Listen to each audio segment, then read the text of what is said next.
किसी ने धीरे से नाम लिया, मैंने पलट के देखा, कोई था पर दिखा नहीं। दिल में अजीब सी खामोशी थी, पर उसमें भी एक आवाज थी, जैसे कोई कह रहा हो मैं हूँ तू अकेला नहीं। मैं तुम्हें जानता हूँ बहुत गहरा, हर ख्याल से भी ज्यादा, जो तुम कह ना पाए कभी वो भी सुना है मैंने सदा। अगर तू साथ है तो क्यों डर लगता है? क्योंकि तुम भूल जाते हो पर मैं नहीं। तू पुकारे तो मैं आ जाऊं, तू रुक जाए तो मैं थाम लूं, हर मोड़ पे मैं साथ चलूं, तू बस एक कदम तो बढ़ा।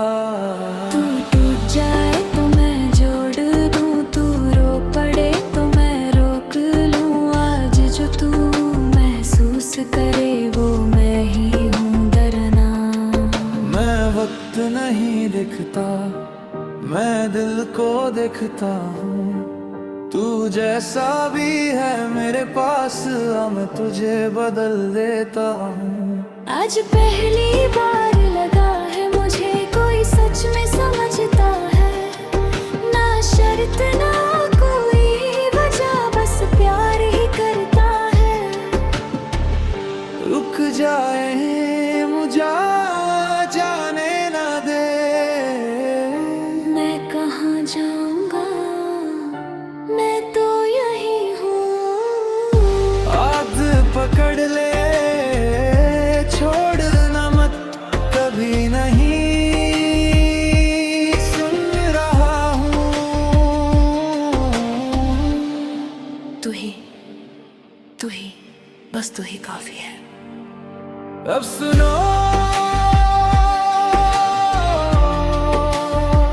जो मैं कहने वाला हूँ,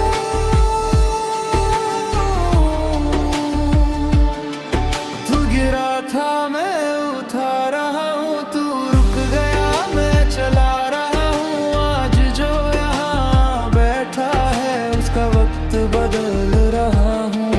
तू अकेला नहीं है, अब मैं तेरे साथ खड़ा हूँ, दिल खोल दे बस सुन ले तू, मैं तुझे बुला रहा फिर। सुनो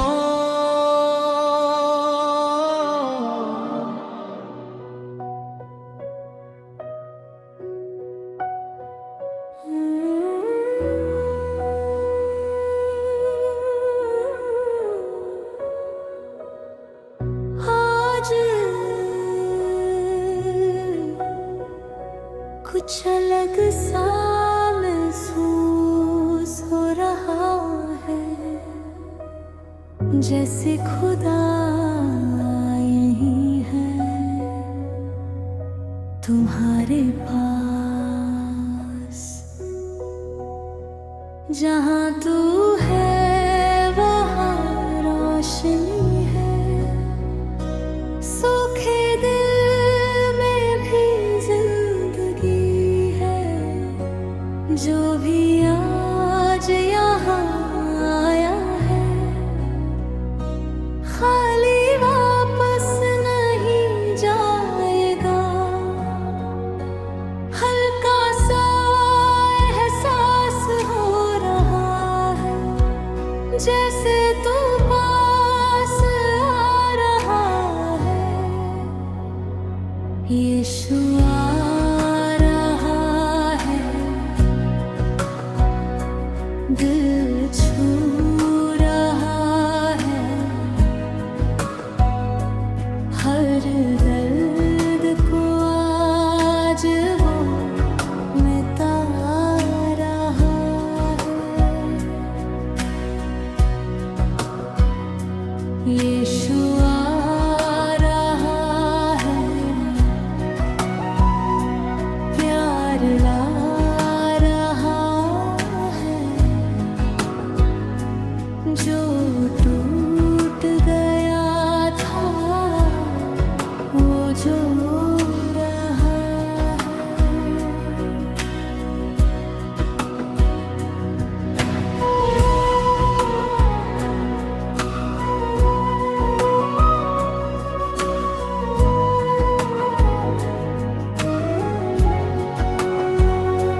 दिल में जगी नई जिंदगी, जो था अंधेरा ढलने लगा।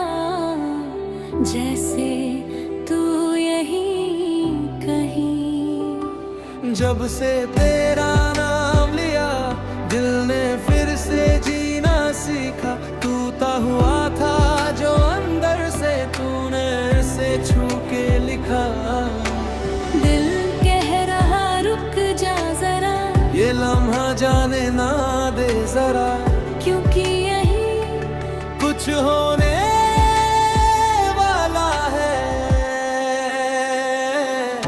यीशु तू ही मेरी दुआ, यीशु तू ही मेरा खुदा। तेरे बिना सब अधूरा लगे, तू हो तो सब है पूरा। यीशु तू ही रोशनी, यीशु तू ही जिंदगी। आज जो तू यहाँ महसूस हो, बदल रही है हर घड़ी।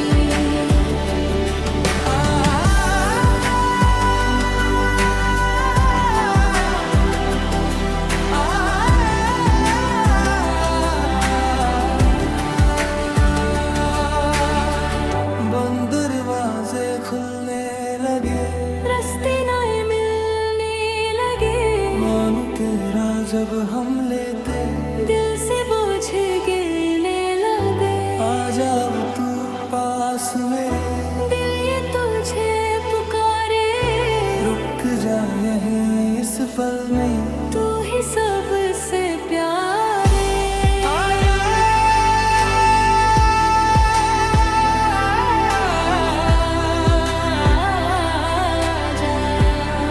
यहीं पे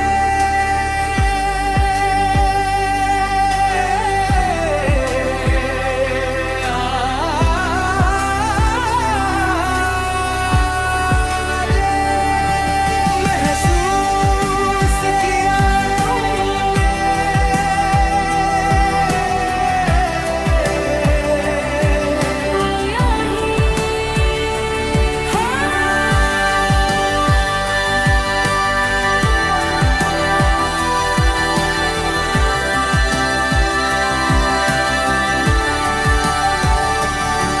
यीशु तू ही मेरी दुआ, यीशु तू ही मेरा खुदा। आज यहाँ जो भी है खाली नहीं जाएगा। यीशु तू ही सुकून, यीशु तू ही जुनून। अब जो तू बोलने वाला है, बदल देना है।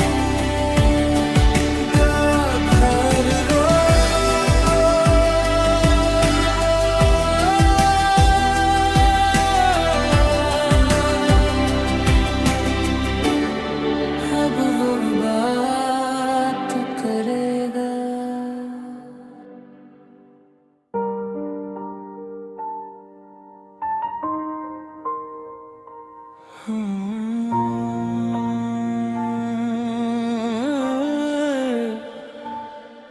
आज बस तेरे पास आना है और कुछ नहीं चाहिए।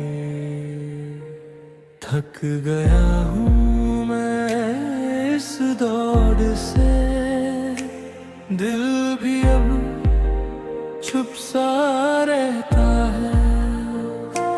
सब कुछ होते हुए भी अंदर कुछ ना कुछ तो कहता है। कब याद आता है तेरा प्यार जो कभी कम नहीं होता। यीशु बस तू ही तू और कुछ ना चाहिए। यीशु बस तू ही तू, दिल को तू चाहिए। जो भी हूँ जैसा भी हूँ तेरे पास आया हूँ। हाथ बढ़ा दे आज तू, मैं वापस आया हूँ।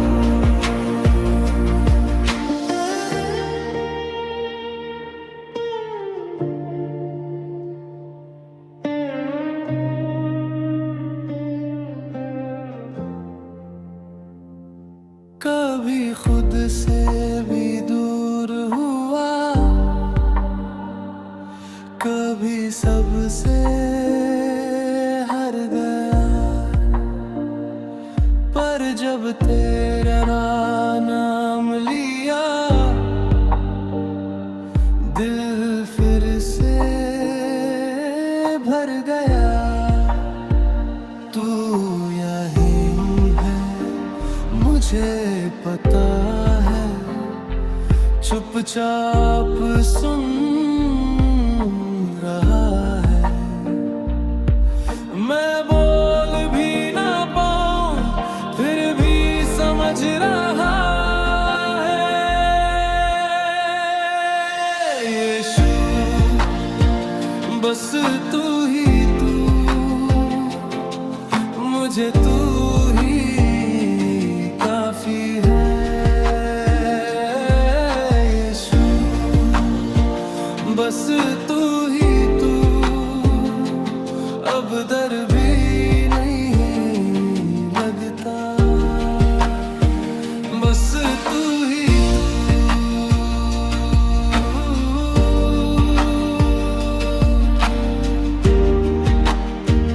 बस तू ही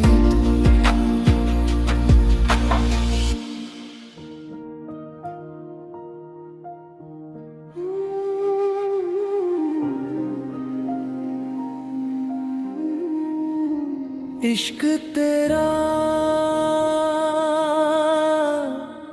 रूह में बसा है, नाम तेरा दिल में लिखा है। यीशु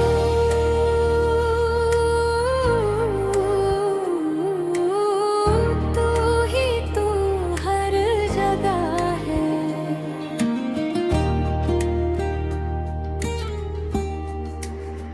तन्हा राहों में जब भी चला तेरा ही साया साथ मिला। दिल के अंधेरों में रोशनी तेरे ही नाम से जगमगा। जो ना मेरा दुनिया में कहीं, वो सुकून तुझ में पा लिया। जो टूट गया था अंदर से, तूने उस फिर जो दिया। तेरा इश्क यीशु मेरी रूह तक आए। तेरा प्यार मुझे हर गम से बचाए। मैं खो जाऊं तुझ में, तू मुझ में समा जाए। तेरा इश्क यीशु मुझे जीना सिखाए।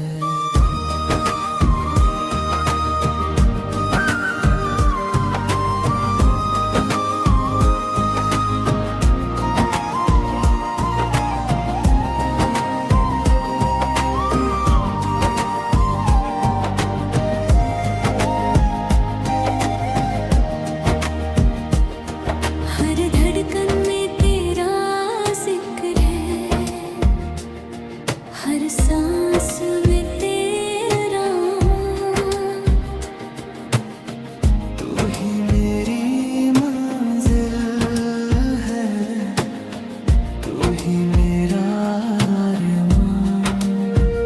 तेरे लहू की है ये शक्ति जो पाप को मिटा देती है। तेरी मोहब्बत यीशु नई जिंदगी दे देती है। न कोई तेरे जैसा, न कोई तेरे जैसा। हर कमी तू पूरी करे, तू ही मेरा मसीहा। तेरा इश्क यीशु मेरी रूह तक आए। तेरा प्यार मुझे हर गम से बचाए। मैं खो जाऊं तुझ में, तू मुझ में समा जाए। तेरा इश्क यीशु मुझे जीना सिखाए। इश्क तेरा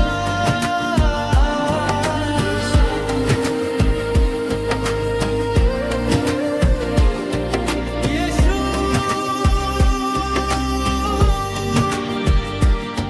तेरा इश्क ही मेरी जिंदगी है। तेरा नाम ही मेरी बंदगी है।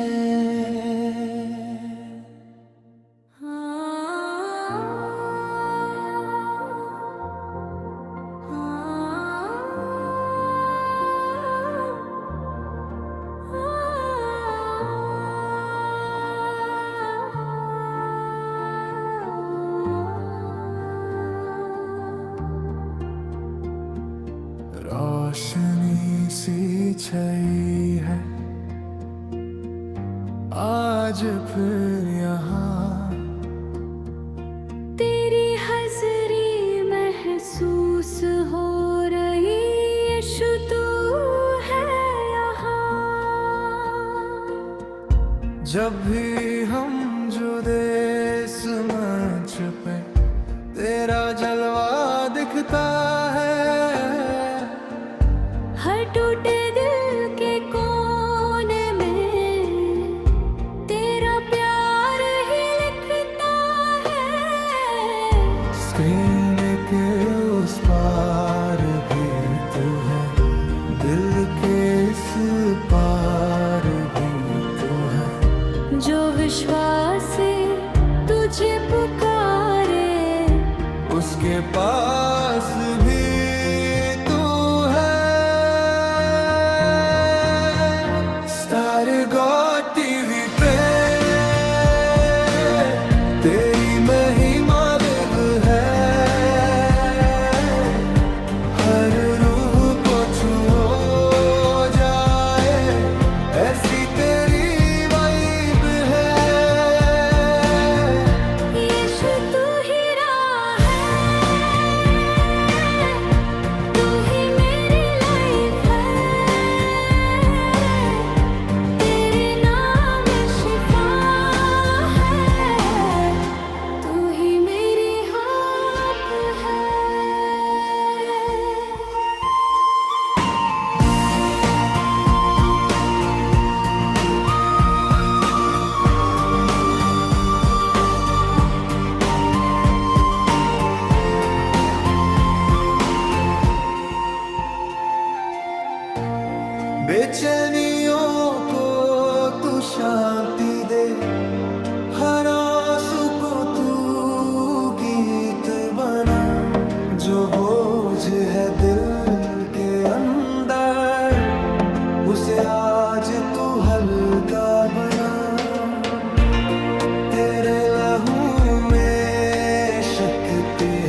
जाता है जब हम तुझे बुलाते हैं।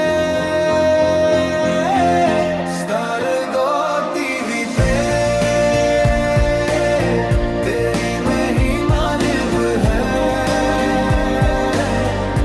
हर रूप को छू जाए ऐसी तेरी वाइब है।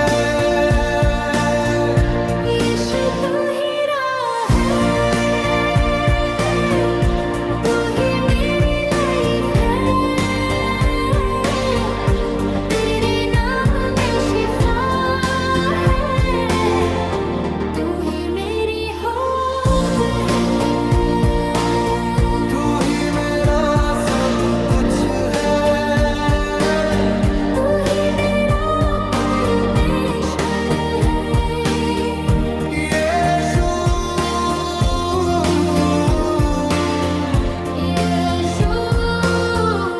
तेरा माना ही मेरी जीत है। आज भी तू जिंदा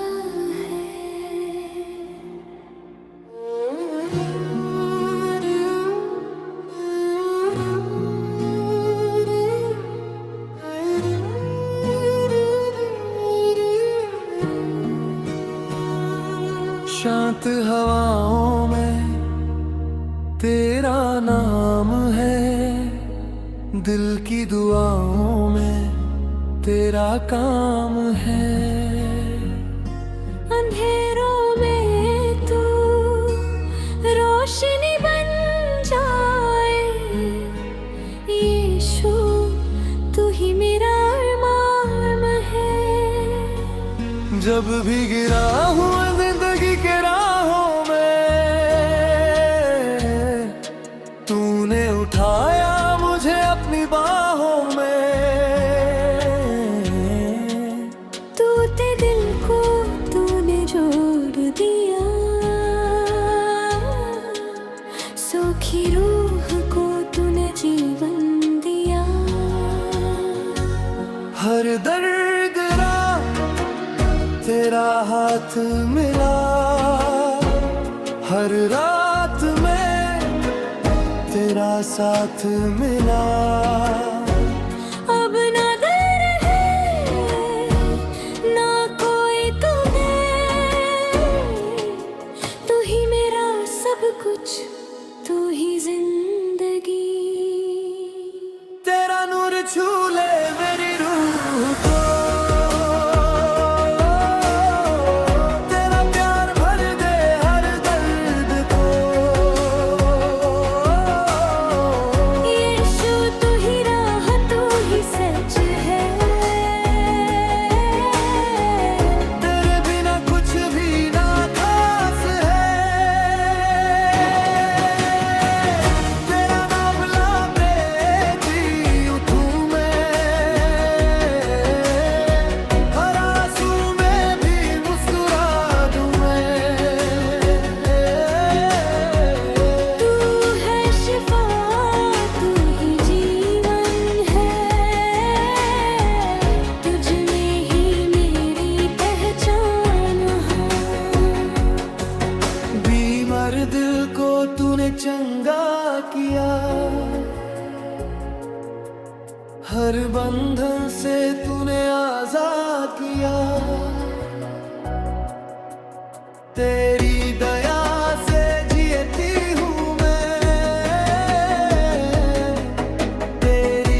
जानती है।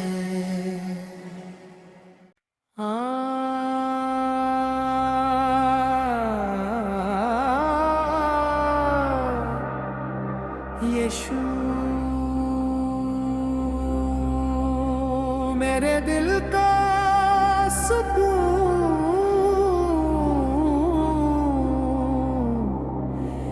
यीशु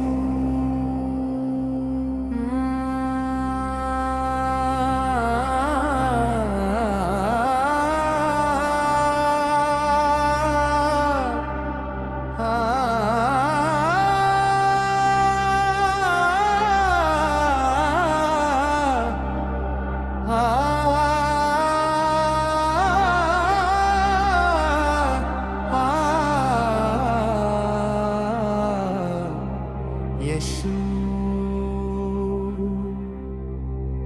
मेरे दिल का सुकून,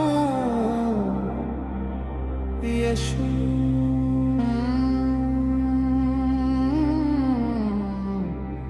हालेलुया।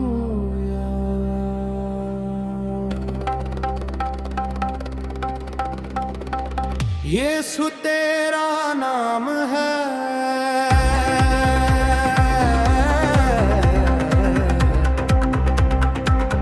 रूह का राम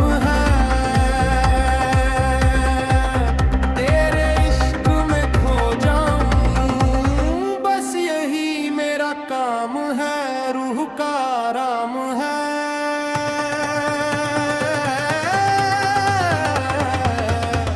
रूह का राम है।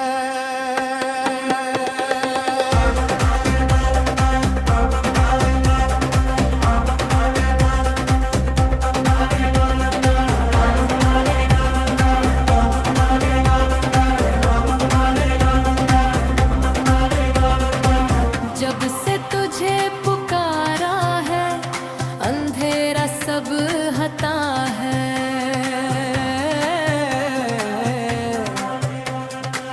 टूटा हुआ ये दिल मेरा तेरे पास आके जोड़ा है।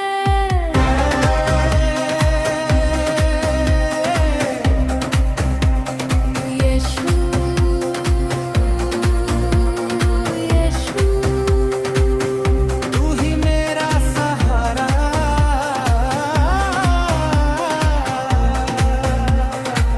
बेचैन दिल को चैन मिला जब तेरा नाम लिया। हर आंसू मुस्कुरा गया जब तेरा प्यार दिया। हालेलुया हालेलुया तेरा नाम प्यारा।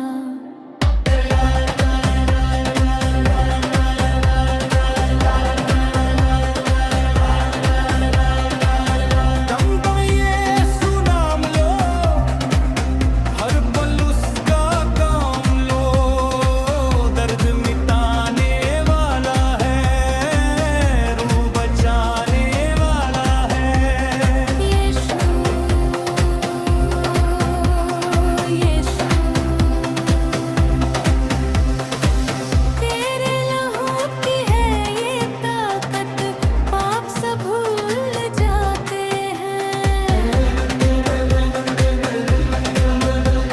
जो सर झुका के आता है, उसके बोझ उठ जाते आते जाते हैं।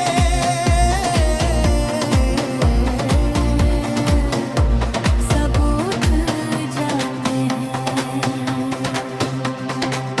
तेरी रहमत का दरिया बह रहा दिल के अंदर, तेरी मोहब्बत ने कर दिया मुझको रोशन अंदर। ना ना रे ना यीशु, ना रे हालेलुया। ना ना यीशु मसीह तू ही तू, बस तू ही तू, तू यीशु तेरा नाम है। रूह का राम है, तेरे इश्क में खो जाऊं, बस यही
आप सभी को प्यार भरी जय मसीह की।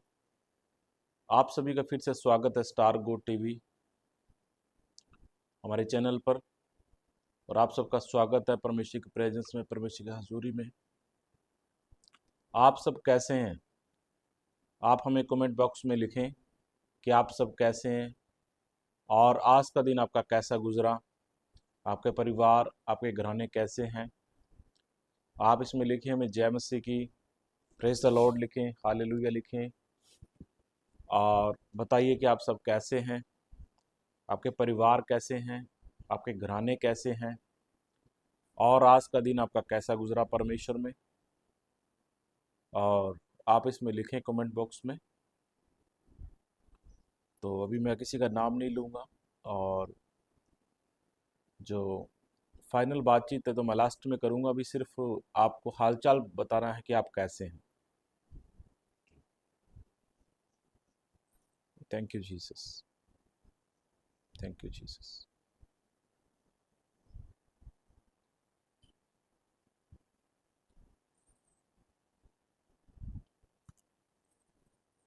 सभी के रिप्लाईस आ रहे हैं यहाँ पर कि मैं अच्छा हूँ, मैं ठीक हूँ, बहुत अच्छे हैं। आपके रिप्लाईस आ रहे हैं इसमें। कुछ लोग पूछ रहे हैं कि आप कैसे हैं। मैं भी परमेश्वर की दया से हमेशा की तरह बहुत अच्छा हूँ। परमेश्वर के अनुग्रह से, परमेश्वर के बड़े फजल से मैं उसकी दया से बहुत अच्छा हूँ। परमेश्वर की दया से बहुत बढ़िया हूँ। आप बताइए आप सब कैसे हैं?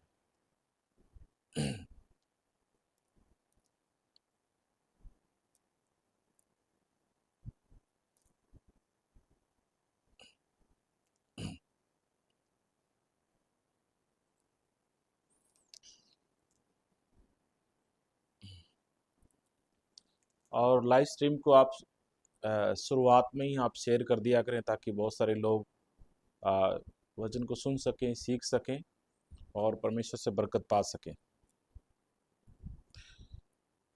तो चलिए हम वचन में चलते हैं और बाकी बातचीत जो है हम लास्ट में करेंगे, जैसा हम हर समय करते हैं।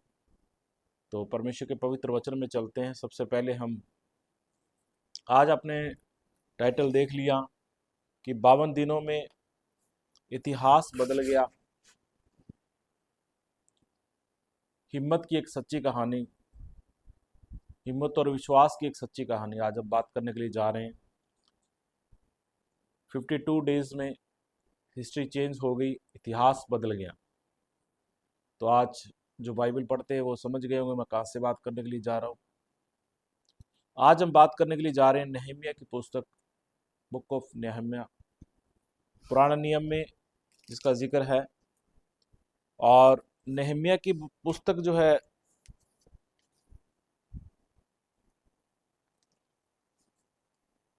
उसके बारे में बातचीत करते हैं, उससे हम वचन को प्रचार करेंगे।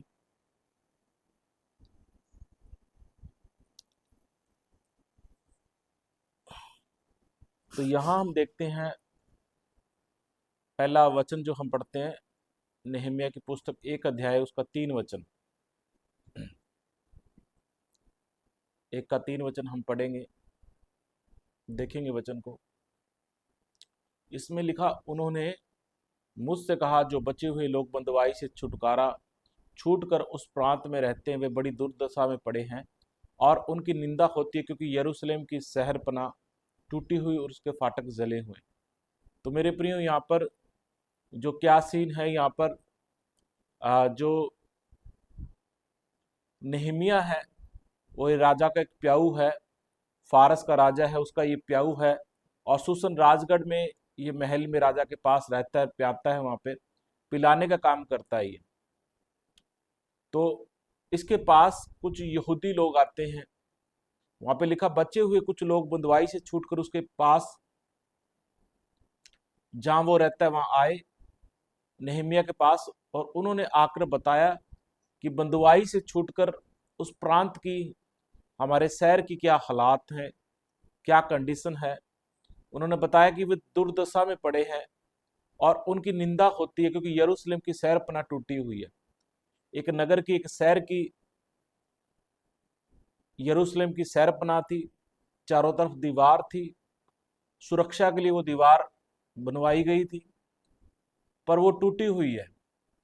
ये खबर इस तक आती है और बताते कि दुर्दशा में पड़े हैं, बेइज्जती है, एक शर्मिंदगी में है हम, क्योंकि दूसरे जो लोग देखते हैं कि शहरपनाह टूटी हुई है तो वो मजाक उड़ाते हैं, ठट्ठा करते हैं। वो कहते हैं कि ये लोग अपनी शहरपनाह भी नहीं बना सकते हैं चारों तरफ जो टूटी हुई है। तो यरूशलेम के लोग इस वजह से बेइज्जत हैं, शर्मिंदे हैं और उनकी दुर्दशा में पड़े हैं। सुरक्षा भी नहीं है, सेफ्टी नहीं है, दोबारा भी कोई भी आक्रमण कभी भी कर सकता है, कोई हमला कर सकता है, कोई नुकसान हमें पहुंचा सकता है। दीवारें टूटी पड़ी हैं। जो यरूशलेम की जो दीवार, जो मुख्य द्वार थी, मेन जो दीवार थी, जो पूरे शहर को चारों तरफ से जो कवर करती थी, वो दीवार थी, वो टूटी हुई थी। और ये खबर नेहमिया के पास आती है और मैं आपको बता दूं कि दीवार क्यों टूटी हुई थी, इसके कारण क्या थे। तकरीबन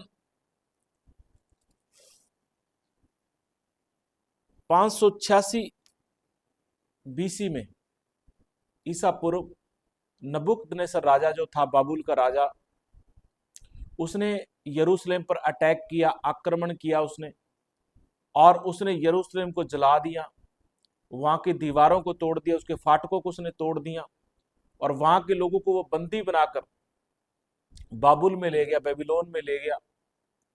और दीवारें उस समय से टूटी हुई थी, फाटक जले हुए थे, उसने शहर को आग लगा दी थी, उसने शहर को, पूरे शहर को उसने खंडर बना दिया था। तो दूसरा सवाल ये भी आता है हमारे मन में, जो कुछ लोग, नए लोग, बाइबल जो पूरी रीति से नहीं भी जानते हैं, तो वो सोचते होंगे भी यरूशलेम जब परमेश्वर का नगर कहलाता है तो वो क्यों जला दिया गया, परमेश्वर ने क्यों उसकी सुरक्षा नहीं की, वो क्यों तोड़ दिया गया।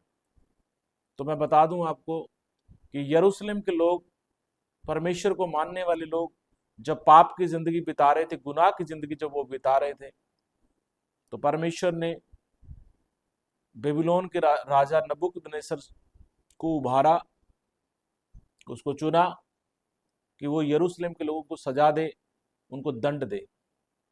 इससे पहले जब शहरपनाह तोड़ी जाती है, उससे पहले परमेश्वर ने भविष्यवक्ताओं के द्वारा यरूशलेम के लोगों को चेताया था, इजराइल के लोगों को चेताया था।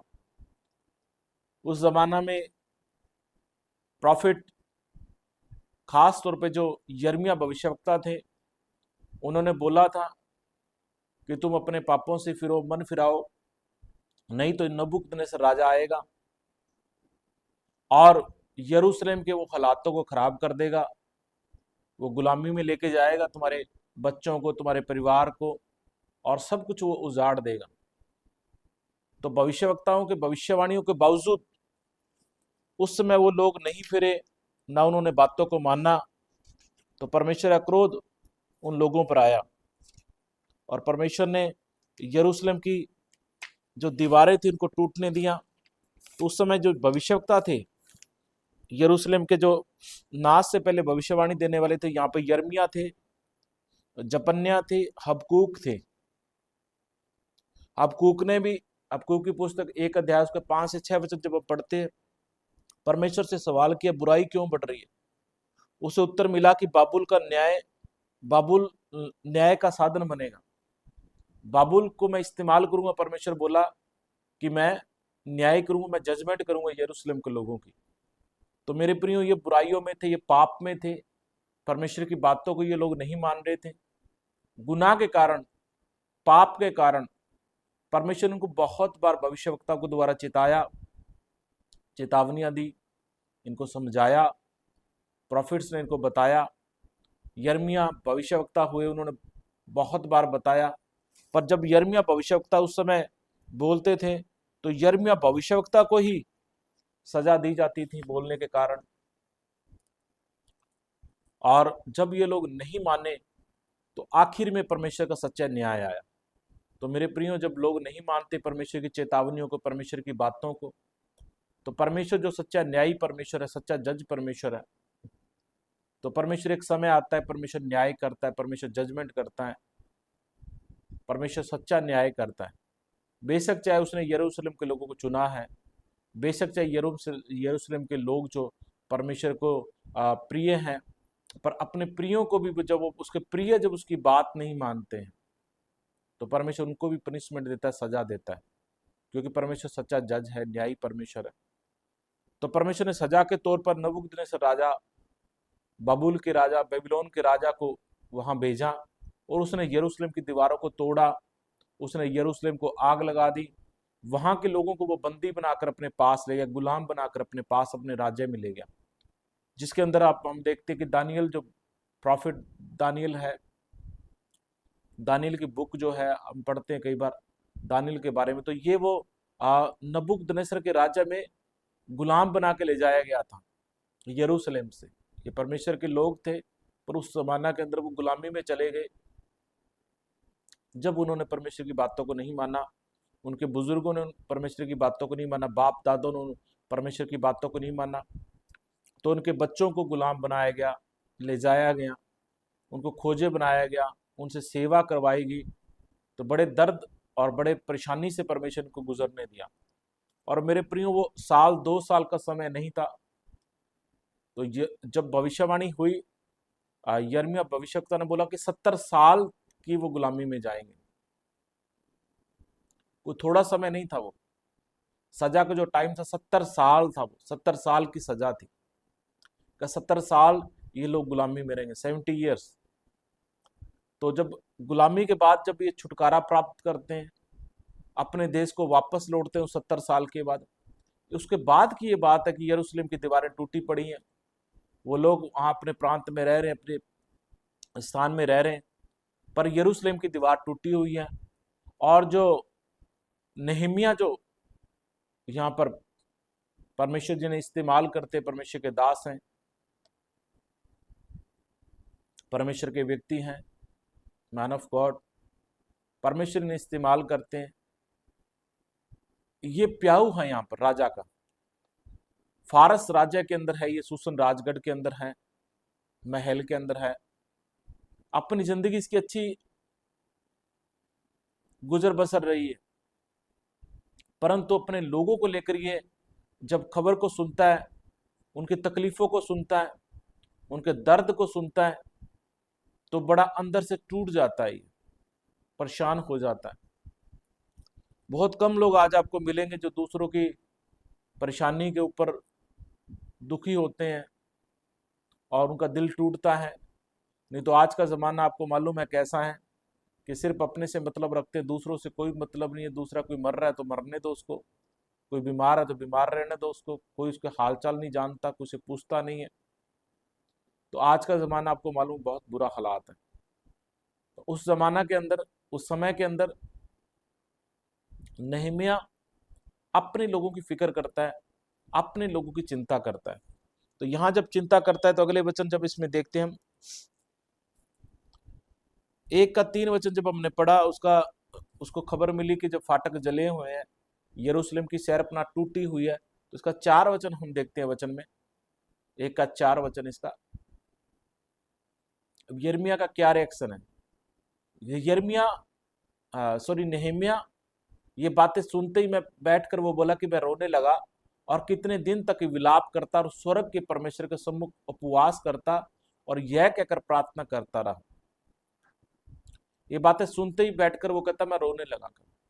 उसका दिल टूट गया जब उसे मालूम पड़ा कि मेरे जो शहर है उसके हालात जो बिगड़े पड़े हैं, मेरा शहर खंडर बन गया है, मेरे पुरखाओं का शहर यरूशलेम, हमारा जो नगर है वो उजाड़ हो गया है।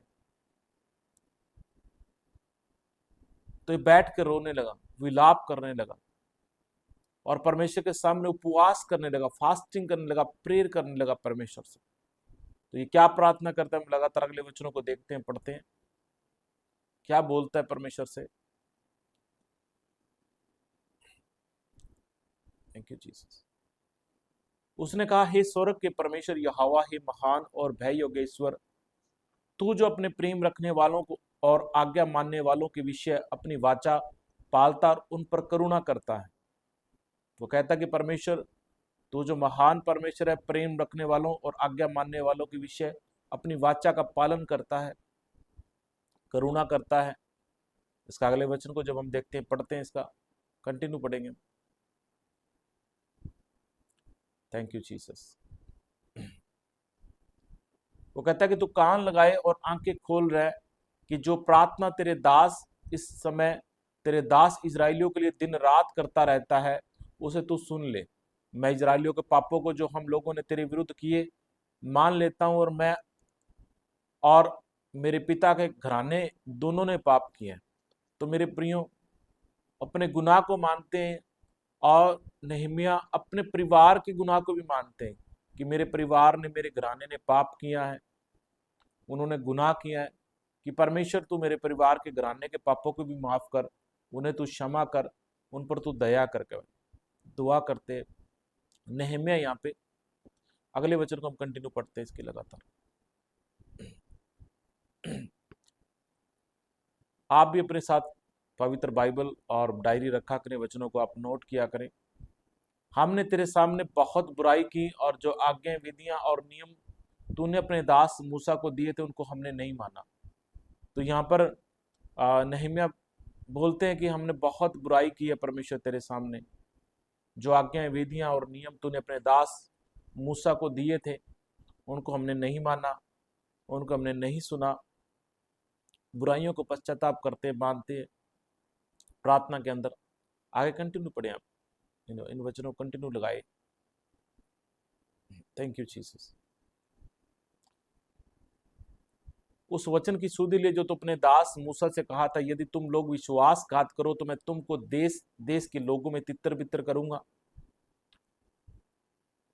तो देखिए मेरे प्रियो, परमेश्वर ने मूसा से बात की थी कि तुम लोग विश्वासघात करोगे तो क्या तुम्हें मैं देश देश के लोगों में तितर बितर करूंगा। परमेश्वर कहता मेरे साथ।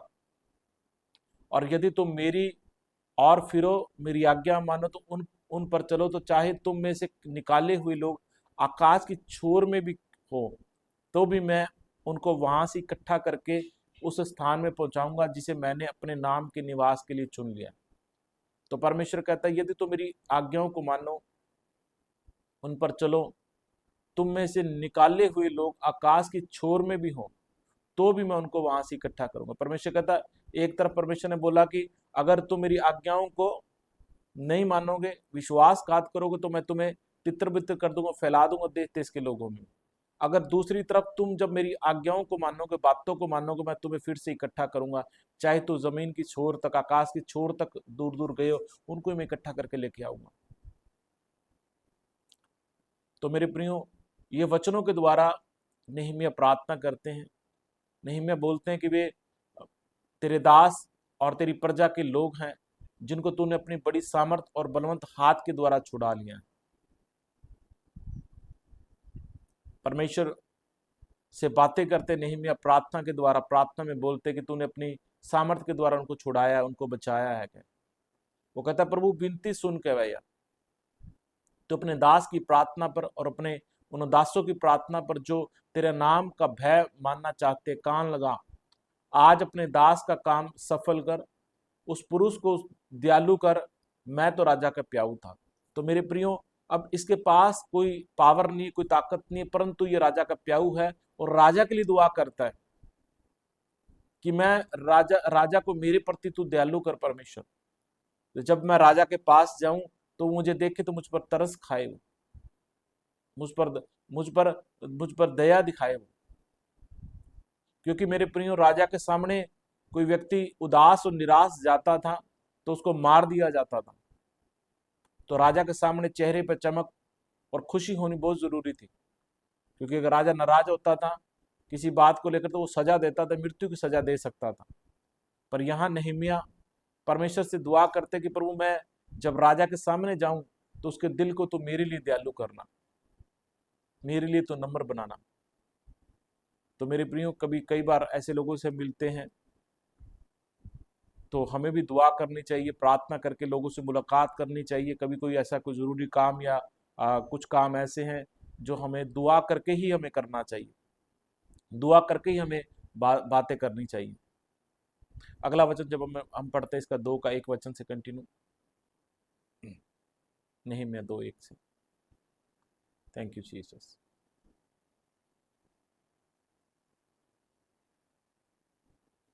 नहीं, मैं 2 का एक वचन। Thank you.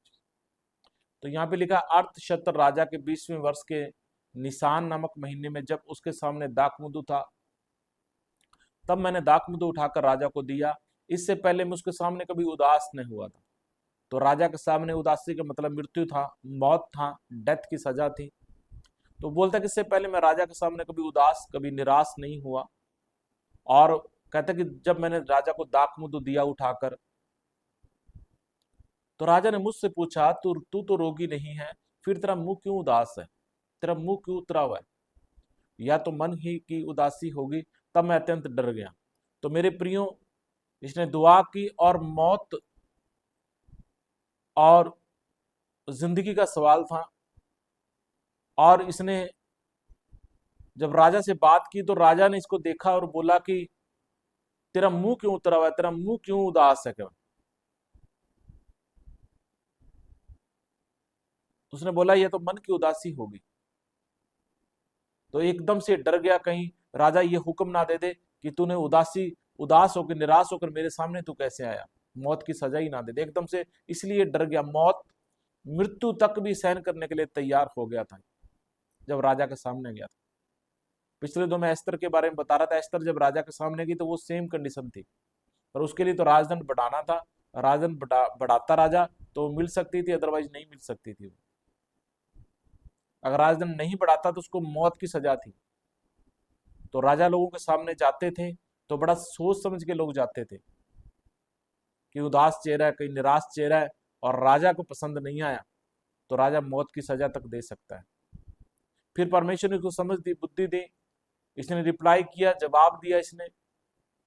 इसने कहा, मैंने राजा से कहा राजा सदा जीवित रहे। इसने बुद्धिमानी से जवाब दिया कि जब वह नगर जिसमें मेरे पुरखाओं की कब्रें हैं उजाड़ पड़ा है और उसके फाटक जले हुए, तो मेरा मुंह क्यों ना उतरेगा? वो नगर जिसमें मेरे बुजुर्गों की कब्रें हैं,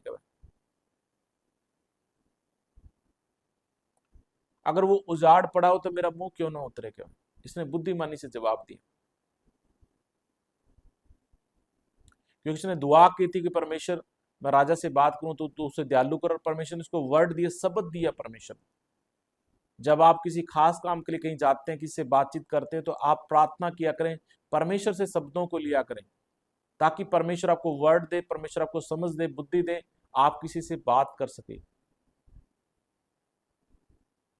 राजा ने मुझसे पूछा, फिर तू क्या मांगता है? तब मैंने स्वर्ग के परमेश्वर से प्रार्थना करके राजा से कहा। देखिए, अगली बात भी जो राजा से बोलते, दुआ की इसने मन मन में। फिर ये दुआ करके बातचीत करता है कि यदि राजा को भाए तो अपने दास को प्रसन्न हो तो मुझे यहूदा और पुरखाओं की कब्रों को नगर को भेज दे, ताकि मैं उसे बनाऊं। कि अगर राजा तेरे को पसंद है तो तू मुझे मेरे पुरखाओं के नगर में भेज और मैं उसे बनाऊंगा। तब राजा ने, जिसके पास रानी भी बैठी थी, मुझसे पूछा, तू कितने दिन तक यात्रा में रहेगा और कब तक लौटेगा? राजा मुझे भेजने को प्रसन्न हुआ और मैंने उसके लिए एक समय नियुक्त किया। मेरे प्रियो, ये बहुत ही जबरदस्त बात है इसके अंदर। एक टाइम नियुक्त किया, इतनी बड़ी दीवार है, उसके लिए इसने पहले ही सोच लिया कितने दिनों में बना देंगे हम। उसने टाइम नियुक्त किया और उस टाइम को बताया उसने भी, इतने दिनों में मैं उस दीवार को बना के मैं वापस आ जाऊंगा। ये कोई अमीर व्यक्ति नहीं, एक नौकर है राजा का, एक कर्मचारी है। बहुत सारे इंतजाम नहीं है इसके पास, बहुत सारा रुपया नहीं है इसके पास, कोई मंत्री नहीं है ये। फिर भी इसने दुआ की और एक टाइम नियुक्त किया, इसने एक समय नियुक्त किया। इसने विद इन 52 डेज, 52 दिन इसने नियुक्त किया है। अगला वचन जब हम पढ़ते हैं,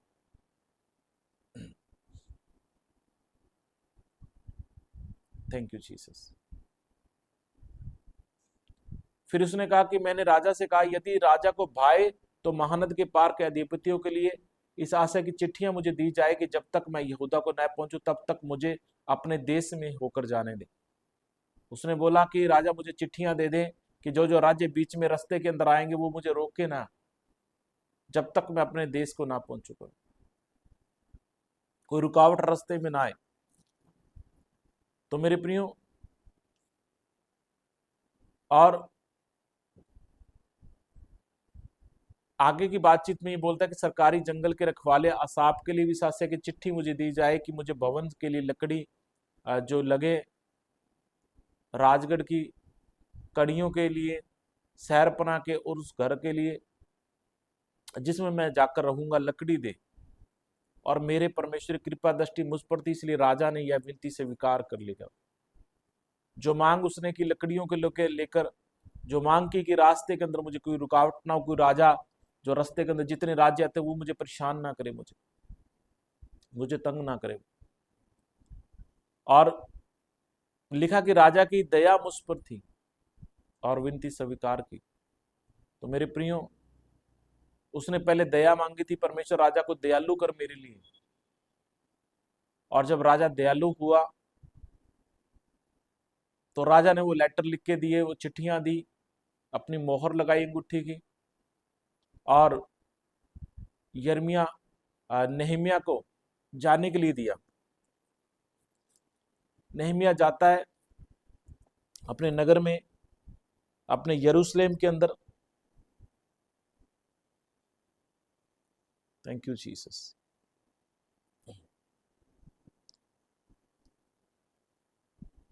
यरूशलेम की दीवार बनाने के लिए नेहमिया 2:17 का 18 लगाई, 17-18। Thank you Jesus.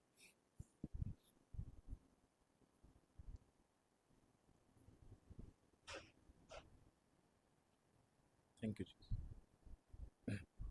तब मैंने उनसे कहा, आप देखते हो कि हम कैसी दुर्दशा में हैं। ये यरूशलेम पहुंचने के बाद की बात है। तो नेहमिया यहाँ यरूशलेम पहुंच गया और वहां अपने लोगों को इकट्ठा करता है, यरूशलेम के लोगों को। तो उनसे बातें करता है कि तुम देखते हो कि हम कैसी दुर्दशा में पड़े हैं, कि यरूशलेम उजाड़ पड़ा है और उसके फाटक जले हुए हैं। आओ हम यरूशलेम की शहरपना को बनाएं कि भविष्य में हमारी नाम धराई ना रहेगा। तो वो कहता है कि आओ हम यरूशलेम की शहरपना को बनाएं कि भविष्य के अंदर हमारी बेइज्जती ना होगा। लोगों को इकट्ठा करता है, बातचीत करता है उनके साथ। अगला वचन 18 वचन।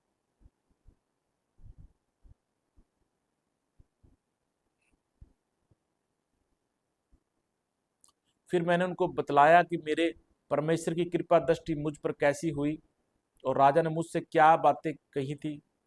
तब उन्होंने कहा, आओ हम कमर बांध कर बनाने लगे। और उन्होंने इस भले काम को करने के लिए हियाव बांध लिया। तो इसने लोगों को इकट्ठा किया, एक टीम बनाई इसने, और काम करना इसने शुरू किया। और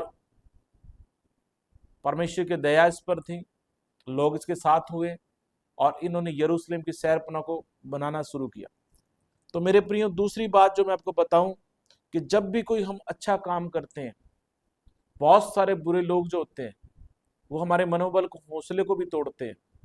जब कोई हम अच्छा काम करते हैं, लोग हमारा मजाक भी उड़ाने वाले लोग होते हैं, हमारा विरोध करने वाले लोग आपको मिलेंगे, हमें परेशान करने वाले भी लोग होते हैं। और नेहमिया के साथ भी ऐसा हुआ। इसका 19 और 20 वचन जब हम पढ़ते हैं, इसका 19 और इसका 20 जब हम पढ़ते हैं,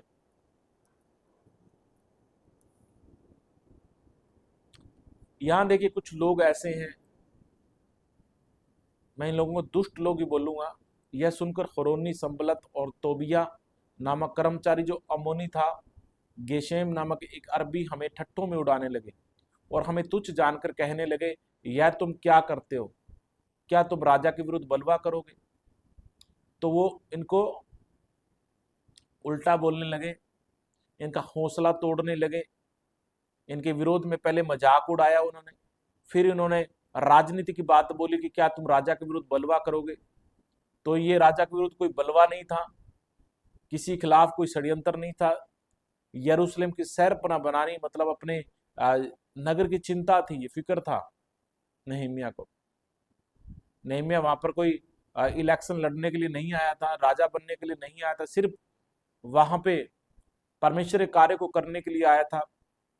जो बर्डन, जो बोझ परमेश्वर ने इसके दिल में डाला, यरूशलेम की शहरपनाह को बनाना है, उस काम को करने के लिए आए। पर वहां पे कुछ दुष्ट लोग थे, खिलाफती लोग थे, विरोधी लोग थे, जो इसको परेशान करते हैं, इसका मजाक उड़ाते हैं, इसका ठट्ठा उड़ाते हैं, इसको बेइज्जत करते हैं, इसको तुच्छ जानते हैं।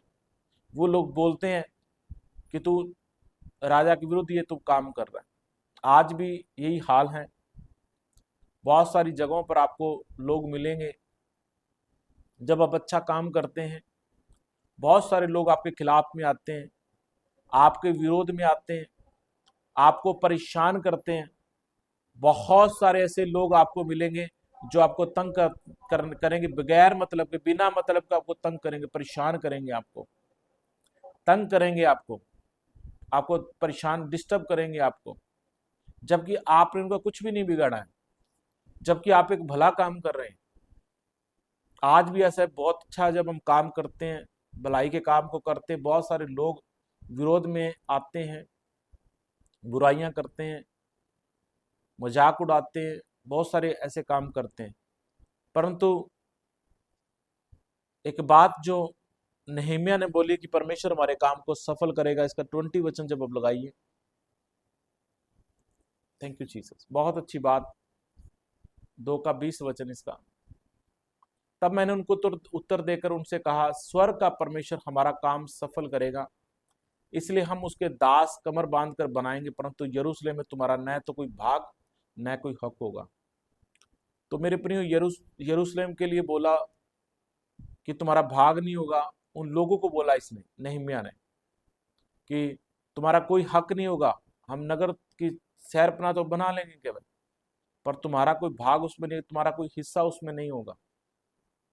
क्यों? क्योंकि तुम जो खिलाफ कर रहे हो, तुम जो खिलाफियत कर रहे हो, तुम जो विरोध में बातें कर रहे हो, इसलिए तुम्हारा कोई हक उस पर नहीं होगा। आगे जब हम देखते हैं, इसके कुछ वचन और देखते हैं हम। Thank you Jesus, thank you Jesus.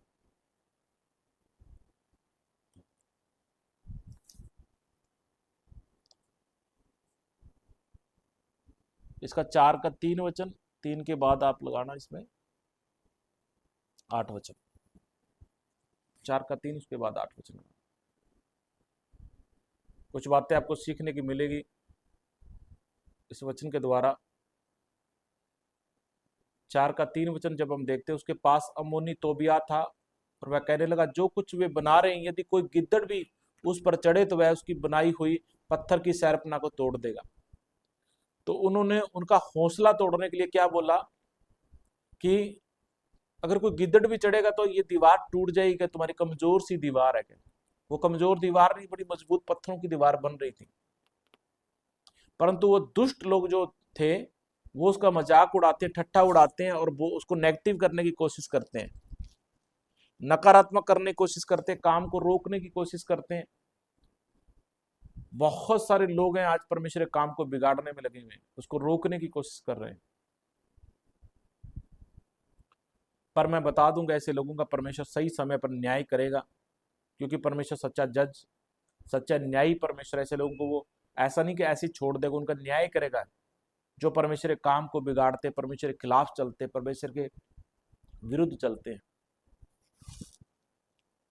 अगला इसका 8 वचन और लगाइए आप, इसका नेक्स्ट, इसका वर्ष 8 को हम देखते हैं। हे हमारे परमेश्वर, सुन की, थैंक यू जीसस, 8 वचन, हाँ, और सबों ने एक मन से गोष्ठी की, जाकर यरूशलेम से लड़े और उनमें गड़बड़ी डाले। इसका 9 वचन, उन लोगों ने क्या करी, जब वो नहीं रुके, हौसला नहीं टूटा, लड़ने के लिए वो तैयार हो गए, झगड़ा करने के लिए वो तैयार हो गए।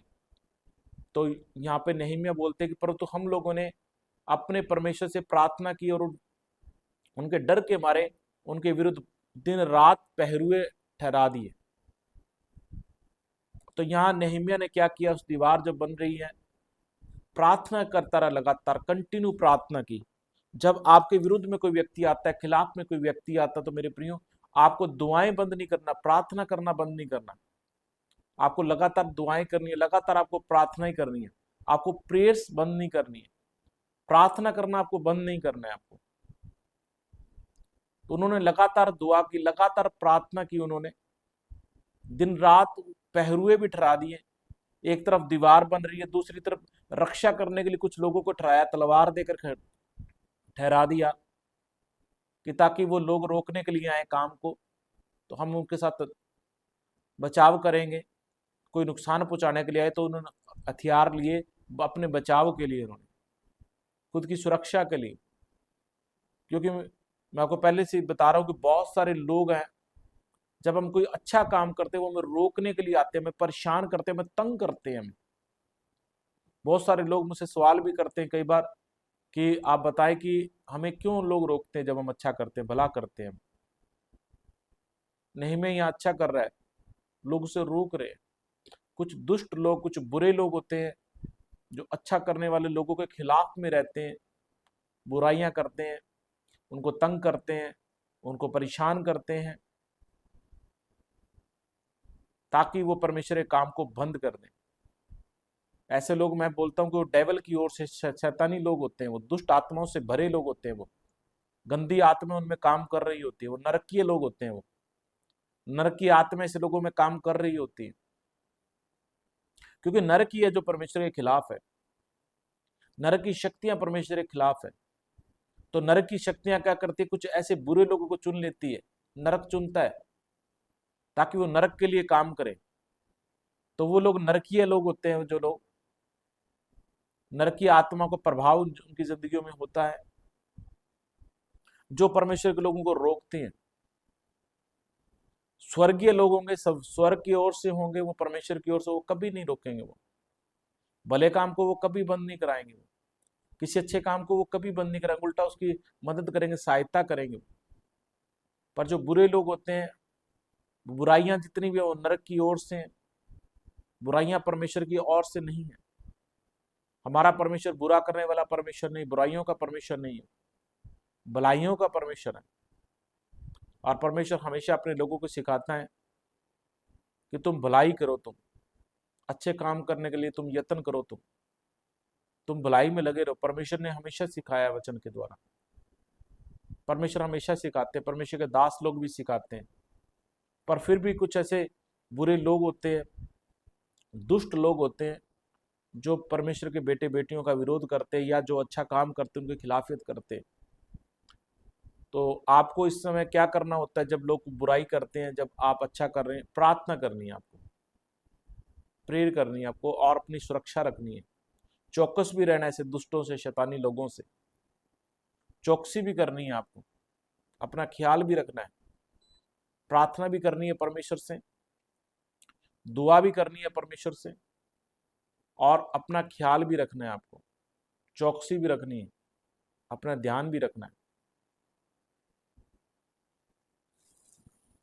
आगे हम देखते हैं वचनों में, कुछ और वचन हम देखते हैं इसमें, नहम्याह की पुस्तक से। Thank you Jesus.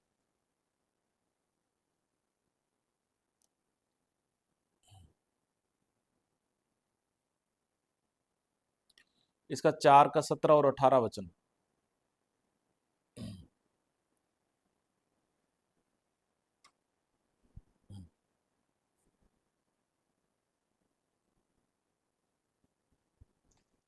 सत्रह वचन और इसके 18 वचन, दो वचनों को हम पढ़ते हैं। सैरपना के बनाने वाले और बोझ के ढोने दोनों भार उठाते थे, थार हाथ से, एक हाथ से काम करते थे और दूसरे हाथ से हथियार पकड़े रहते थे। और उन लोगों की डबल परेशानी खड़ी होगी उनकी जिंदगी में। एक तो सैरपना को बनाना था, दूसरी बात उनको रक्षा भी करनी, सुरक्षा भी करनी अपनी। तो वो क्या करते थे, एक हाथ से वो क्या कर रहे, काम कर रहे हैं, दूसरे हाथ में उन्होंने तलवार पकड़ी हुई है।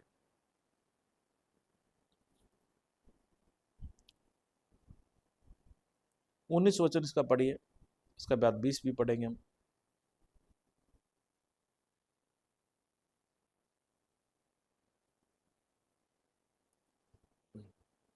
तो नहम्याह ने बुलाया, उनको बोला कि इसलिए मैंने रईसों, हाकिमों, सब लोगों से कहा, काम तो बड़ा फैला हुआ है और हम लोग सैरपना पर अलग अलग एक दूसरे से दूर रहते हैं।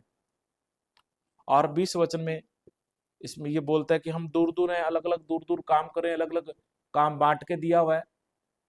फिर ये बताता है इसका क्या किया जाएगा, कि इसलिए जिधर नरसिंगा तुम्हें सुनाई दे उधर ही हमारे पास इकट्ठे हो जाना, हमारा परमेश्वर हमारी ओर से लड़ेगा। कि बाई चांस कोई लोग हमला करते हैं, विरोध करते हैं या कोई ऐसा कुछ करते हैं, तो हम नरसिंगा फूंकेंगे तो एक स्थान पे तुम लोगों को इकट्ठा हो जाना है, एक जगह पर तुम लोगों को आना है, और हम एक साथ होकर हम क्या करेंगे, बचाव करेंगे, हमारा परमेश्वर हमारी ओर से लड़ेगा। तो यहाँ लोगों को साथ लेकर उन्होंने काम शुरू किया, और 6 का 15 वचन इसका पढ़ते हैं और 16 वचन पढ़ते हैं, 15 और 16 वचन।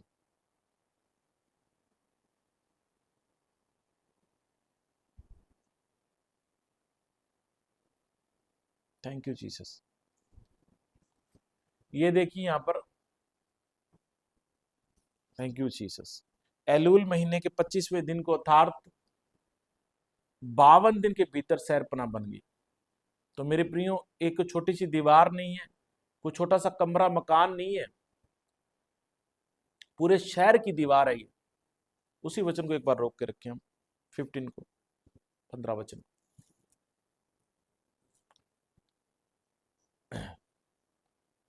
ये छोटी सी दीवार नहीं है, ये कोई कमरा नहीं है, या कोई घर की दीवार नहीं है, पूरे शहर की दीवार है, पत्थरों से बनाई गई है। और देखिए 52 दिन के अंदर बन गई, 52 डेज। एक बड़ा काम है, और समय नियुक्त किया इसने दुआ करके, प्रार्थना करके भी हम इतने दिनों में इस काम को करेंगे। तो मेरे प्रियो, आप भी, आपके कितने भी बड़े काम क्यों ना, दुआ करें, परमेश्वर से अगुवाई लें, उनके लिए एक टाइम भी नियुक्त किया करें आप, हाँ इतने टाइम में इस काम को हम कंप्लीट करेंगे, हम इतने समय में इस काम को हम पूरा करेंगे हम। तो मेरे प्रियो, परमेश्वर उसमें मदद करता है हमारी, परमेश्वर उसमें सहायता करता है हमारी। 52 दिन कोई ज्यादा लंबा समय नहीं है, 52 डेज। तो जब राजा के पास ये नहम्याह है, तभी राजा ने पूछा तू कितने दिन में वापस आएगा। केवल इसने ये नहीं बताया कि जी मुझे तो कोई आइडिया नहीं है, इतनी बड़ी दीवार है, मालूम नहीं है कितने दिन बाद में आऊंगा, मालूम नहीं कौन मेरी मदद करेगा, मालूम नहीं कौन क्या करेगा, क्या होगा। बोला कि एक समय नियुक्त किया, ये टाइम उसने बताया, इतने दिन के बाद मैं वापस लौटूंगा। 52 दिन के अंदर शहरपनाह को बना दिया इसे, 52 डेज में। और वहां पर उसके बाद क्या किया, एजरा जो है, उन्होंने लो जो है, परमेश्वर का कानून उसको बताया। और वहां पर नेहम्याह से जाने से पहले लोगों पर अत्याचार हो रहा था, गरीबों पर शोषण हो रहा था, ज्यादा ब्याज लिया जा रहा था, उनको परेशान तंग किया जा रहा था वहां के रईसों के द्वारा। तो नेहम्याह ने उन लोगों को बुलाया, समझाया, बोला कि ये हमारे लोग हैं, हमारे भाई हैं, तुम इन पे शोषण क्यों कर रहे हो, तुम इन पे अत्याचार क्यों कर रहे हो। तो मेरे प्रियो, उन लोगों ने अपने ब्याज को छोड़ दिया, और जो ब्याज लिया था वो वापस दिया। जो खेतों पर कब्जा किया हुआ था उन लोगों ने खेत वापस दिए उन लोगों को। और नेहम्याह ने वहां पर आत्मिक सुधार भी किए, दीवार भी बनाई, आत्मिक सुधार भी किए। और इस बात से हम क्या सीखते हैं आज की बात से, एक नॉर्मल सा कर्मचारी, एक नॉर्मल सा काम करने वाला इंसान है, जिसे परमेश्वर ने इस्तेमाल किया है, यूज किया है जिसे, और इस व्यक्ति ने क्या किया, एक बड़े काम को कर दिया है। आप कभी भी ना समझे मैं तो नौकरी करने वाला इंसान हूं, मैं तो एक कर्मचारी व्यक्ति हूं, और मैं कोई बड़ा काम मैं कैसे कर सकता हूं, मुझे परमेश्वर कैसे बड़े काम के लिए इस्तेमाल कर सकता है, मेरे द्वारा कैसे कोई बड़ा काम हो सकता है। मेरे प्रियो, जब हम परमेश्वर का काम करने के लिए तैयार होते हैं, परमेश्वर का कार्य करने के लिए, तो परमेश्वर हमें बल शक्ति देता है, परमेश्वर हमें समझ बुद्धि देता है, परमेश्वर हमें जोर बख्शता है, परमेश्वर हमें बल बख्शता है, तो परमेश्वर के कामों को कर सकते हैं। बेशक चाहे हम बड़े पद पर नहीं है, बेशक चाहे बहुत बड़ा हमारा फाइनेंस नहीं है, बेशक बहुत बड़ा चाहे हमारा कारोबार नहीं है, बेशक चाहे बहुत सारी हमारे पास सुख सुविधाएं नहीं है, बेशक चाहे हमारे पास बहुत सारी चीजें नहीं है, तो भी हम परमेश्वर के काम को कर सकते हैं, परमेश्वर के कार्य को हम कर सकते हैं। तो मेरे प्रियो, कभी भी आप अपने आप को नॉर्मल इंसान ना समझें। आप भी नेहमिया की तरह इस्तेमाल हो सकते हैं, आप भी नेहमिया की तरह दुआ कर सकते हैं, उपवास प्रार्थना कर सकते हैं। आपके दुआ से भी राजाओं के दिल बदल सकते हैं। जहां आप काम कर सकते हैं, आपके मालिकों के दिल बदल सकते हैं, स्वामियों के दिल बदल सकते हैं, और आप भी परमेश्वर के कार्य को कर सकते हैं। आप नॉर्मल इंसान नहीं है, परमेश्वर ने आपको चुना है, और आपके पास सबसे जो बड़ी पावर, जो ताकत है, वो प्रार्थना की ताकत है। किसी भी काम को करने के लिए प्रार्थनाओं की जरूरत है। सबसे पहले नेहमिया ने सबसे पहले दुआ की है, प्रार्थना की है।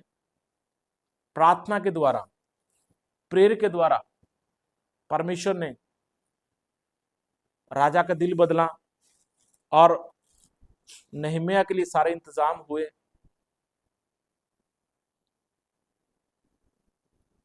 नेहमिया को चिट्ठियां जो दी गई रास्ते के लिए, नेहमिया को लकड़ियों के इंतजाम के लिए चिट्ठियां दी गई।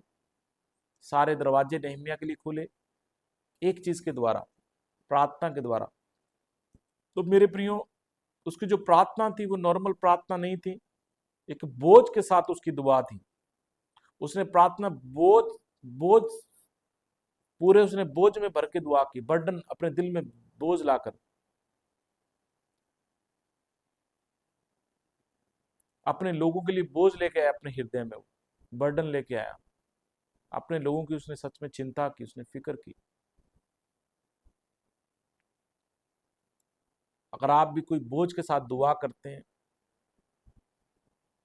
अपने लोगों के लिए, अपने घराने के लिए, अपने परिवार के लिए, परमेश्वर आपकी दुआ को जरूर सुनेगा। परमेश्वर आपकी प्रार्थना को सुनेगा जब आप बोझ के साथ दुआ करते हैं, प्रार्थना करते हैं। ये नहीं है कि परमेश्वर आपकी दुआ को सुनेगा नहीं। दूसरी बात, नेहमिया ने क्या किया? नेहमिया ने पश्चाताप किया। इसने अपने परिवार के लिए, अपने घराने के लिए इसने माफी मांगी कि परमेश्वर, मेरे परिवार ने, मेरे घराने ने, मेरे पुरखाओं ने भी अगर कोई गुनाह किया, अगर कोई पाप किए, तो परमेश्वर क्षमा कर तू, परमेश्वर अपराधों को माफ कर, परमेश्वर तू। उसने वचनों से प्रार्थना की, परमेश्वर तेरा वचन कहता है कि तुम आज्ञा तोड़ोगे तो मैं तुम्हें तितर बितर कर दूंगा, तुम विश्वासघात करोगे। तो परमेश्वर को उसने बताया, उन वचनों के द्वारा बातचीत की। और अगली बात उसने बोला कि परमेश्वर, तेरे वचन में लिखा है कि यदि तुम आज्ञा मानोगे तो क्या, तुम दूर, अगर पृथ्वी की छोर तक तुम फैल जाओगे, आकाश की छोर तक, तो भी मैं तुम्हें लेके आऊंगा। तो पश्चाताप करता, माफी मांगता कि परमेश्वर, मैं दुआ करता हूं, परमेश्वर मैं अपने पुरखाओं की माफी को मांगता हूं, मैं हमारी माफी को भी मांगता हूं जो हमने पाप की, गुनाह किए हैं। परमेश्वर तू क्षमा कर, परमेश्वर तू दया कर, परमेश्वर तू दयालु, परमेश्वर परमेश्वर अनुग्रह कर, परमेश्वर। तो मेरे प्रियो, इसने दुआ की। दुआ के बाद परमेश्वर ने राजा के दिल को बदला, सारे इंतजाम हुए, और वहां पर जाकर विरोध के अंदर दीवार बनाना बहुत मुश्किल काम था। मैंने इस समस्या को फेस किया है। मैंने पर्सनली, मैं आपको लाइव नहीं बता सकता इन बातों को, मैं आपको बता नहीं सकता वीडियो में। मैंने बहुत फेस किया इस समस्या को। विरोध के बावजूद मैंने परमेश्वर के कार्य को किया। विरोध के बावजूद बहुत बार मैंने अपनी जिंदगी में मेरा विरोध होते देखा। मैं उस विरोध के बाद भी मैं रुका नहीं, मैं लगातार लगा रहा, परमेश्वर के कार्य में आगे बढ़ता रहा। बहुत बार विरोध के द्वारा, जब हम अच्छा काम करते हैं, जब कोई हम भलाई करते हैं, विरोध होता है। आप में से भी बहुतों का विरोध हुआ होगा जब आपने भलाई की, अच्छाई की। आप कमेंट में मुझे लिख के बताएं कि किस किस के साथ आपके साथ विरोध हुआ है जब आप भला कर रहे थे। कौन, क्या क्या क्या आपके हाल हुए उस समय, या आज भी आप जब भलाई कर रहे हैं तो क्या आपका विरोध हो रहा है या नहीं। मुझे कमेंट में आप लिख के बताएं, कमेंट्स में लिखें आप। Thank you Jesus.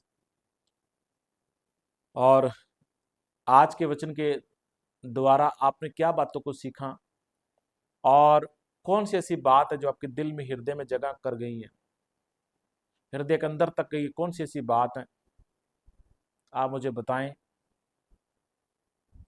कमेंट में लिखें आप। ऐसी कौन सी बात है जो आपके दिल को छू के गई है, आपके मन हृदय को छू के गई है। आप लिखें कमेंट के अंदर कि मुझे आज नेहमिया के द्वारा, इस पुस्तक के द्वारा, आज के प्रचार के द्वारा ये बात मुझे बहुत अच्छी लगी, और ये बात सुन के आपको लगता है कि आपकी ज़िंदगी में बड़ा बदलाव, चेंज आ सकता है। तो आप लिखें कमेंट के अंदर भी कौन सी बात है जो आपके दिल को छू के गई है। लिखें आप सभी कमेंट के अंदर, बताएं कि आपको कौन सी बात है जो आपके दिल में छू के गई।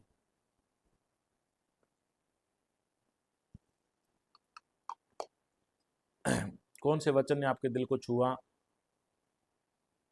ऐसी कौन सी बात थी आज के वचन के अंदर। और ये भी बताएं आप मुझे कि आज इस प्रचार को सुनने से पहले आपके क्या विचार थे, क्या ख्याल थे, और कौन सी बातों का जवाब परमेश्वर आज के वचन के द्वारा आपको दिया है। ये भी आप लिख के बताएं, लिखें आप कमेंट के अंदर। और इसके बाद हम प्रार्थना रिक्वेस्ट लेंगे, आपके लिए दुआ करेंगे। Thank you Jesus. लिखते रहे आप।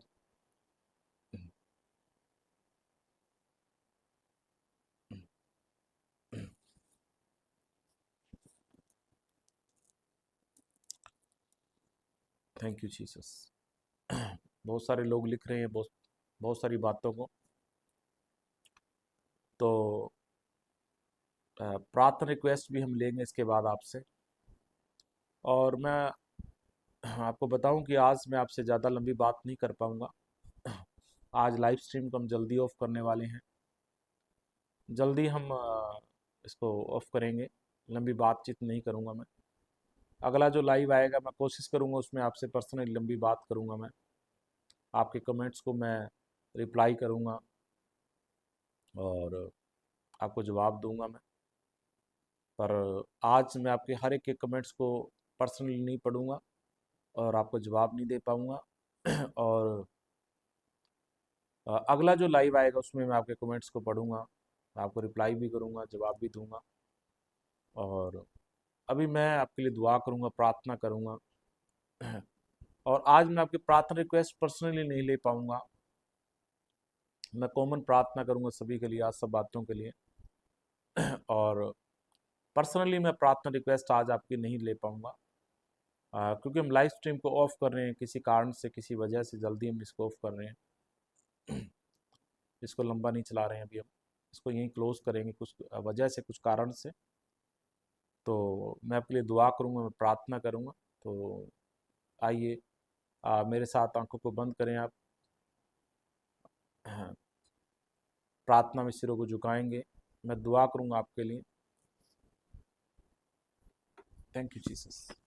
आप सभी अपनी आंखों को बंद करें, मैं प्रार्थना करूंगा आपके कारोबार के लिए, आपके बच्चे जो पढ़ाई करते हैं उनके लिए, आपकी हेल्थ के लिए, सब बातों के लिए मैं दुआ करूंगा आपके लिए। आइए आंखों को बंद करते, दुआ में सिरों को झुकाएंगे। दयालु महान जीवित अनुग्रहकारी पिता यहोवा परमेश्वर, मैं प्रार्थना करता हूँ आपके बेटे बेटियों के लिए, आपके पवित्र लहू में पिता इन्हें छिपाता हूँ। आप छुएं पिता परमेश्वर, जो लोग बीमार हैं प्रभु यीशु मसीह आप छुए उन्हें चंगा करें। आपकी चंगा करने वाली सामर्थ्य पिता कार्य करने पाए प्रभु। दुष्ट के सारे अधिकार, वैरी के सारे अधिकार उनके जीवनों पर से खत्म हो। आपका पवित्र ब्लड लहू प्रभु उनके ऊपर मैं लगा देता हूँ प्रभु। यीशु नासरी आप बड़ी दया करें, अनुग्रह करें। हर तरह की बीमारी यीशु नाम से चंगे हों। हर तरह का दर्द बीमारी यीशु नाम से जाए प्रभु। आप इन्हें छुएं और हील करें प्रभु। मैं प्रार्थना करता हूँ पिता इनके कारोबार के लिए, बिजनेस के लिए। पिता परमेश्वर आप इनके कारोबार को, बिजनेस को बढ़ाएं। इनकी जॉब को आशीषित करें, जहाँ ये काम करते हैं वहाँ उस जगह को आशीषित करें। मैं प्रार्थना करता हूँ पिता परमेश्वर जो इनकी शॉप है उसे बढ़ाएं, फलवंत करें, ब्लेस करें। मैं प्रार्थना करता हूँ पढ़ने वाले बच्चों के लिए पिता परमेश्वर आप उन्हें छुएं। पढ़ने वाले बच्चे जो पढ़ाई करते हैं प्रभु, उन्हें समझ और बुद्धि दें, वो कामयाब हों, अच्छे अच्छे पदों पर जाएं पिता परमेश्वर। मैं प्रार्थना करता हूँ जो बच्चे गवर्नमेंट जॉब के लिए तैयारी करते हैं पिता, उनकी मदद और सहायता करें, समझ और बुद्धि दे पिता परमेश्वर, उन्हें कामयाब करें पिता। मैं प्रार्थना करता हूँ उनकी किसी भी ज़रूरत के लिए, जो भी इनकी ज़रूरत इस समय है, मैं प्रार्थना करता हूँ पिता उनकी सारी ज़रूरतों को पूरा करें। भली मनतों को पिता परमेश्वर पूरा करें पिता। बड़ी दया करें अपने बेटे बेटियों के ऊपर। मैं प्रार्थना करता हूँ आज जो नेहमिया का वचन प्रचार जो सुना इन्होंने, जो आपके साथ प्रभु फिरते हैं और कोई कार्य जो करना चाहते हैं पिता परमेश्वर, उसमें इनकी मदद और सहायता करें। बड़ा फजल बख्शें पिता परमेश्वर, बड़ा अनुग्रह बख्शें, बड़ी दया करें पिता परमेश्वर। प्रभु यीशु मसीह के जीवित नाम में परमेश्वर पिता से इस प्रार्थना को मांगता हूँ, आमीन। तो आज मैंने आपसे कमेंट में बात नहीं की है ज़्यादा, और अगले लाइव में मैं कोशिश करूँगा आपसे बातचीत करूँगा कमेंट्स में, और आपके रिप्लाईज भी करूँगा, मैं आपको उत्तर भी दूंगा। तो आज मैं आपसे बात नहीं कर पाया हूँ, तो अगले लाइव में हम बातचीत करेंगे। तो कल शाम को फिर मिलेंगे हम स्टार गो टीवी 7:30 पर हमेशा की तरह। और आपको लगातार परमेश्वर के वचन को सुनना और सीखना है, लगातार इस चैनल पे बने रहना है और दूसरों को भी इस चैनल के बारे में बताना है। तो परमेश्वर आपको बरकत और आशीष दे। तो कल शाम को हम लाइव आएंगे और आपसे बातचीत करेंगे एक नए वचन के साथ हमारे यूट्यूब चैनल स्टार गो टीवी पर। God bless you all. परमेश्वर आपको बरकत, परमेश्वर आपको आशीषित करे।